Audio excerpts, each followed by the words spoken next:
তাল পছন্দ করে না এমন মানুষ খুবই কম। আজ তালের বড়া বা তালের পিঠে নয়, আজ বানাবো তালের ফিরনি, যা একবার খেলে মন চাইবে আবারও খাই। বঙ্গ হেসেলে আপনাদের সকলকে স্বাগত জানিয়ে আজকের ভিডিও স্টার্ট করছি। আজকে বানাবো তালের ফিরনি।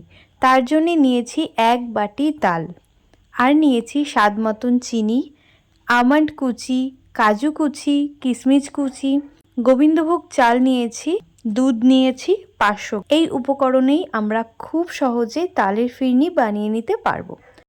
চলুন রান্নাটা শুরু করি। প্রথমেই কড়াইটাকে বসিয়ে নিলাম। এখন কড়াইটা গরম করে নিয়ে তার মধ্যে দিয়ে নেব 500 লিটার দুধ। দুধটাকে এখন গ্যাসের ফ্লেম একদম কমিয়ে নাড়াচাড়া করতে হবে। ওদিকে দুধটা ফোটাতে ফোটাতে এদিকে এখন আমরা রান্নাটা শুরু করার 1 ঘন্টা আগে ভিজিয়ে রাখা গোবিন্দভোগ চালটাকে পেস্ট করে নিচ্ছি। খুব একটা মিহি করে পেস্ট আমরা কিন্তু করব না, হালকা যাতে দানা দানা ভাব হাতে লাগে সেই রকমভাবেই পেস্টটা করব। এখানে কিন্তু দুধটা ফুটে অনেকটা টেনে এসছে, আর দুধের কালারটাও কিন্তু বেশ অনেকটাই পরিবর্তন হয়ে গেছে। এখন এই দুধের মধ্যে আমরা যে গোবিন্দভোগ চালটা পেস্ট করলাম সেই পেস্টটা দিয়ে নিলাম।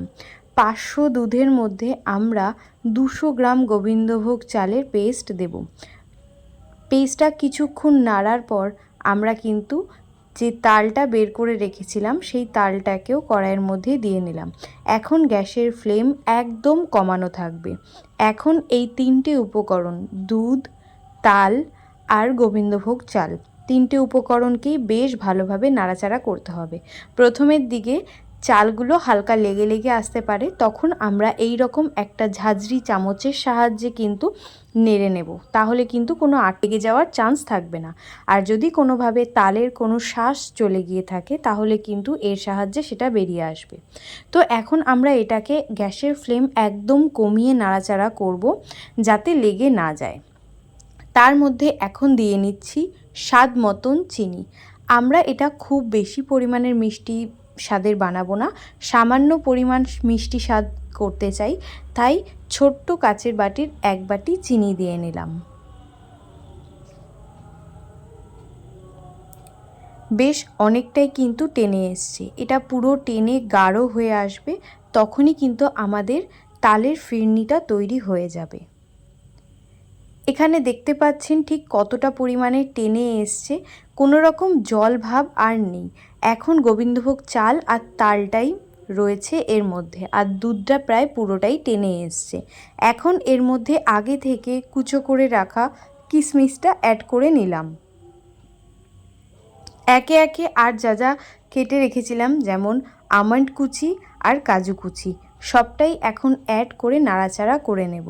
যখনই আমাদের তালের ফিরনিটা হয়ে আসবে, এক কথায় নামানোর আগে আমরা কাজু, আমন্ড আর কিশমিশের কুচিগুলো দিয়ে নাড়াচাড়া করতে থাকব।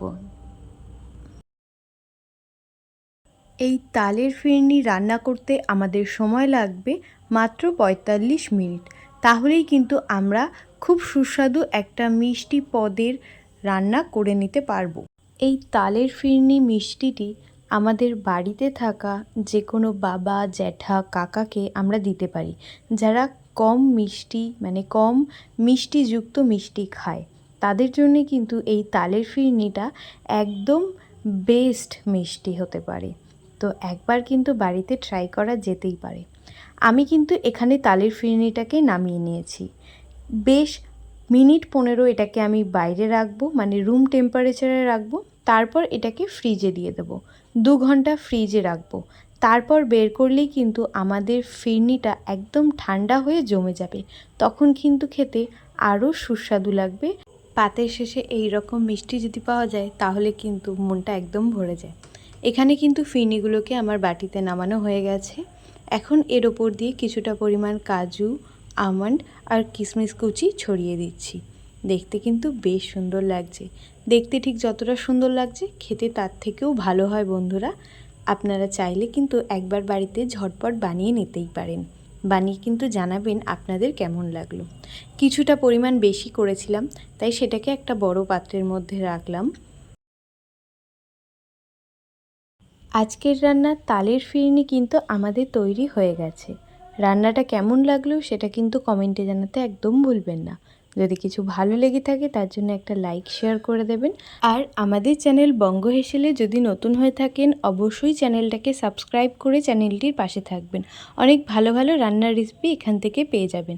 তো আজকের ভিডিওটা এখানেই শেষ করছি। নেক্সট ভিডিওয়ে দেখা হবে। Till then take care, tata, by.